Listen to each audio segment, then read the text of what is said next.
بسم الله الرحمن الرحیم. زموږه په هغه دروسو کې چې هغه د علم د لوړوالي دپاره او یو معقول انسان جوړېدلو دپاره هغه کې موږ څه خبرې کوو.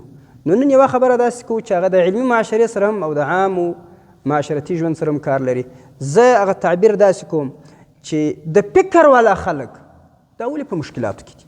یعنی هغه خلک چې لوړ فکر لري، ژوندی احساس لري، ژوندی جذبې لري، اخلاص لري، په معاشره کې ښه خدمت کوي، دا خلک په تکلیفاتو کې ولې دي؟ دا په مشکلاتو کې ولې دي؟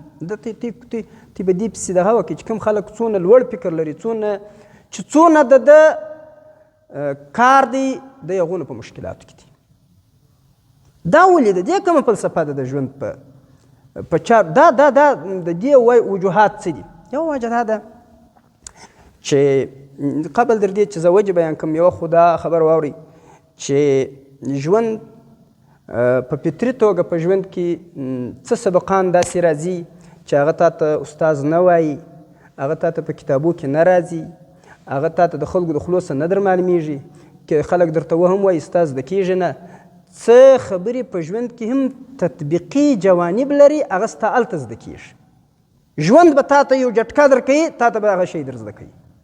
هغه د خلکو په خولو ستا نه زده کېږي. عملي میدان غواړي، په عملي میدان کې غزارېدل غواړي، د غزارېدلو بعد بیا راپورته کېدل غواړي.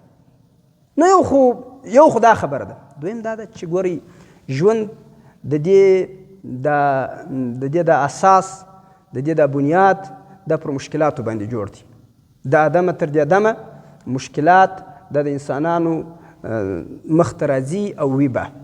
نو او په ژوند کې ډېر هغه څه راځي چې ته به هغه ته ذهني طور پر نه یې تیار. ما کل ما یتمنى المرء یدرکه تجري الریاح بما لا تشتهي السفن. چې کوم څه ته غواړې ضرور نه ده چې ستا مخ ته به عین هغه راځي. کله کله تا د ښو بدله په بدو باندې هم ممکن ده چې وبسي. نو دا خو د ژوند یو معیاري اصول دي، دا باید دغه زده سي.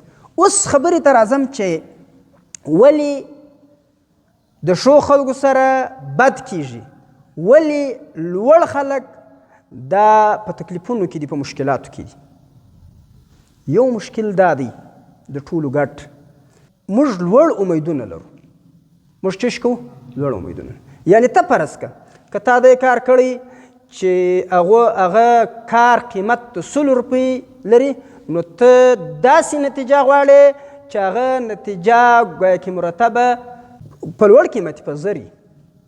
نو لوړ امیدونه درلودل دا زموږ دا د هغه خلکو دپاره هم یو مشکل دی چې د لوړ امید لري او د ده کار هغه د ده په فکر باندې ډېر لوړ وي او په حقیقت کې دغونه لوړ نه وي. لوړ خو وي خو دونه لوړ نه وي لکه څونه چې د لوړ امید ورته ساتلی. دویم زموږ بل مشکل دا دی د هغو خلکو چې خدمت کوي، د هغو خلکو یو مشکل دا دی چې هغه نتیجې ژر غواړي.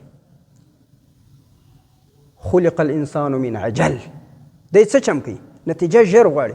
او فطري توګه ته یې وګورئ د انبیاو نه په دنیا کې د هدایت تر ټولو غټ ستوري دا انبیا دي او د انبیاو ژوند دا د نورو خلکو دپاره مشعل راح وي، په هغو پسې به دوی اقتدا کوي. د انبیاو په ژوندونونو کې تی اوس د نوح علیه السلام ژوند وګورئ، تی د موسی علیه السلام ژوند وګورئ، د لوط علیه السلام ژوند وګورئ، د صالح علیه السلام ژوند وګورئ. دا اکثر خپلو قومونو د خپلو ځایونو نه د خپلو وطنونو نه څه پس سوي دي، څه یې پکړي دي، ایستلي یې دي. او بیا د رسول الله صلی الله علیه وسلم مبارک ژوند وګورئ. نو لوړ خلک د دغو دپاره د مشکلات دا یو داسې فلسفه ده لکه ورله پټ چې د لوړو خلکو دپاره مشکلات داسې یو فلسفه ده لکه د لوړو خلکو دپاره چې پټ دا فلسفه بدلیږي چې نه دومره اگر چې په لوړو خلکو کې داسې خلک هم تېر سوي دي چې هغه ګوره لکه سلیمان علیه السلام، هغه پر هوا سلطنت درلودی، پر پیریانو درلودی، پر دیبانو درلودی.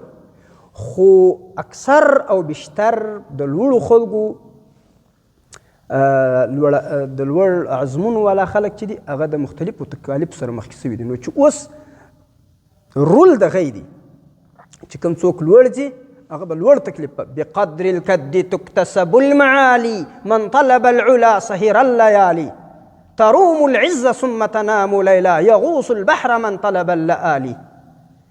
ژر نتیجه غوښتل دا بله یوه هغه مشکل دی چې د هغه مشکل په وجه باندې لوړ خلک دا په مشکلاتو کې دي. او درېیمه خبره دا ده چې هغه هم د دې سره متعلق ده چې موږ فکر دا کوو چې کامیابي پر کامیابي باید راسي، کامیابي پر چا راسي، خو اصول داسې دي چې کامیابیو دپاره ځینې سته د هغو نوم ناکامۍ دي.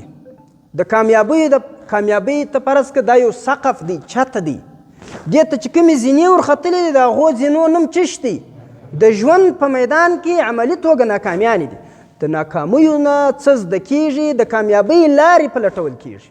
داسې نه ده چې ته به بس روان یې کامیابه، نه، ته به په ژوند کې مختلف قسم مشکلاتو سره مخ کېږې، هغه به ستا دپاره زینه جوړېږي.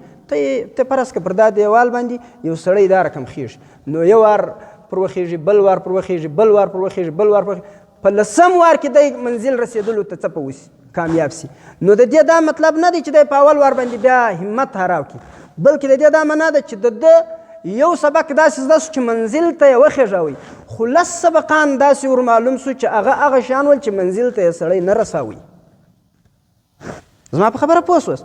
نو زموږ د کامیابیو دپاره فلسفه موږ دا سنجولې ده چې کامیابۍ دي، خو د کامیابیو ته د رسېدلو دپاره فلسفه په اصل کې هغه څه شي دي؟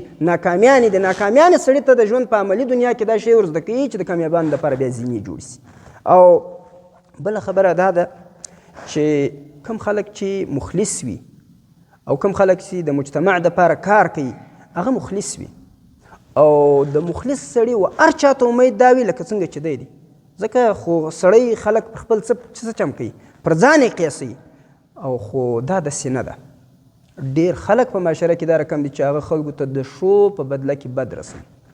په معاشره کې ډېر خلک دا رقم موجود لري او دا معاشره جوړه ده د هغسې خلکو ده، او هغه هم د معاشرې دپاره ضروري دي چې وي. نو هر چاته دا امید کول چې دا د غی دی لکه زه چې یم چې یو مخلص سړی چې هر چاته د اخلاص نیت کوي، دا صحیح فلسفه نه ده. ډېر خلک یو لوړ سړی د خپلو دکاندارویو دپاره استعمالوي، دی بیا خپل نوم پکوي، د خپل کارونه ځینې اخلي، د خپل سوچ ورته وهلی.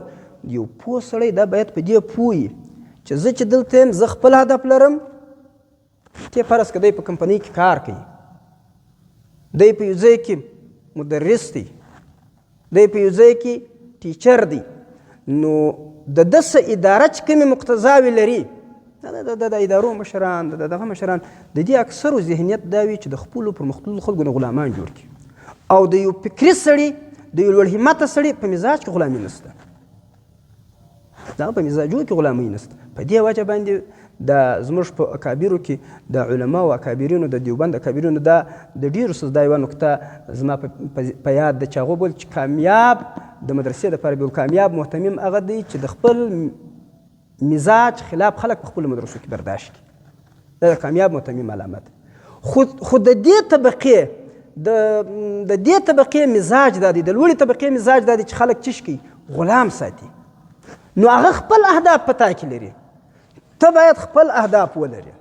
په دا باید ته هم پوه یې، دی هم په پوه کې چې ته چې زما سهار غرض لري، خو زه خپل یو هدف لرم، زما د ژوند خپل نصب العین دی. بهرحال دا هغه څه خبرې دي چې په فکري دنیا کې، د ژوند په عملي دنیا کې دا موږ ته په مخه راځي، خامخا راځي. ته چې یو پرمختللی سړی جوړېږې، ته به دا فرض کوې چې خلک به په تا نمونه ږدي، خلک به په تا پسې بد وایي، خلک به تا زیروي، څوک به تا پر ناحقه زیروي، څوک به دې پر حق در خپل ستا در جرم زیات زوروي. دا به وي، خو بیا به هم هدف د یو لوړ سړي دا خپل نصب العین وي، هدف به نه پرېږدي. انشاءالله نن دغونه کفایت کوي. سبحان ربک رب العزة.